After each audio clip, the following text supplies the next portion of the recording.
भली करे आई है मासी। मां ख़ैर हूंदई चल। दे ख़बर एतिरनि ॾींहंनि खां पोइ आई आहीं? हा मां घणा ॾींहं थी आया। मूंखे तुंहिंजी सिक बि ॾाढी लॻी हुई, सचुम तोसां मिली अचां। भली करे आई है मासी। ॿियो ख़ैर त आहे न? हा हा साइण, सभु ख़ैर लॻो पियो आहे।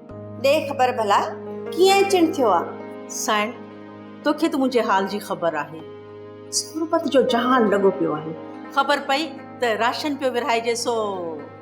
तूं गणती न कर मासी, मूंखे ख़बर आहे तूं रन ज़ाल आहीं। मां हिकु बोरी कणिक जी ऐं पूरे साल जो राशन तुंहिंजे घर मोकिले छॾींदसि, ठीकु आहे न? बसि मां, तुंहिंजो ई त सिर आहे।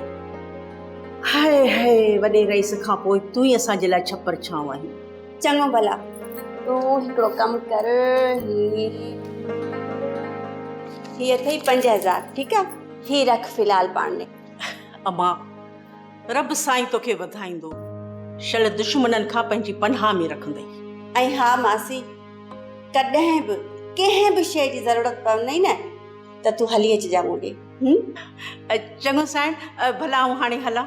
चङो मासी, भली तूं हल। अलाह कंदो कोसो वाह न लॻंदई, सदाईं वधियल हूंदी। हा ख़ैर सां वरी आऊं ईंदी सही। हा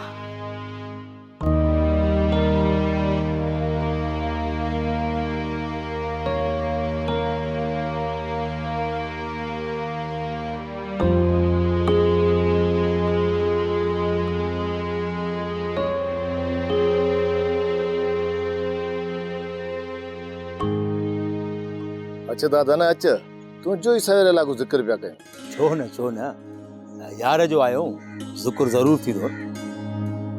सुल्तान हे कम कीअं थी वियो? बस दादा न, जीअं ॿुधी ख़बर नथी पए त केरु हुयो जेको धाड़ो हणी वियो ग़रीबनि जे हक़नि ते। पर मां वाह ॾिसूं थो अचां, हथ सां भॻल आहे।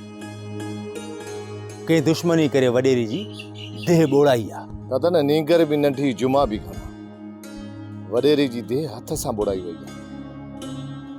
केतिरा ॾींहं लिकंदा, बाक़ी इन्हनि सां हशर अहिड़ो कंदुसि जो पूरो राज ॾिसंदो। दादा न कुझु इशारा मिलिया आहिनि, इहे आख़िर केसीं ताईं लिकंदा?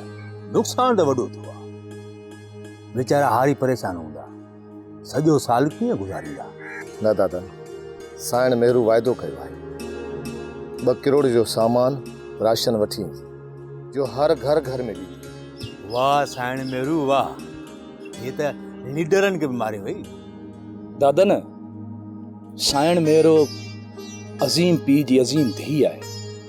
इनखे चइबो आहे असुल वॾेरी, असुल वेसियाणी, जेका लुड़क किरण खां पहिरियां ई रोके वठंदी आहे। बेशक सुल्तान, तर में पहिरियों चकर इनकलाब तो ॾिसां, जसो आहे न औरत। सोप सीरियल सिंध जाई तमाम एपिसोड्स ॾिसो हाणे HD क्वालिटीअ में। विज़िट करियो असांजो YouTube channel Sindh TV HD drama. Subscribe कयो असांजो official YouTube channel Sindh TV HD drama ऐं वधीक अपडेट लाइ बेल आइकन खे क्लिक करियो।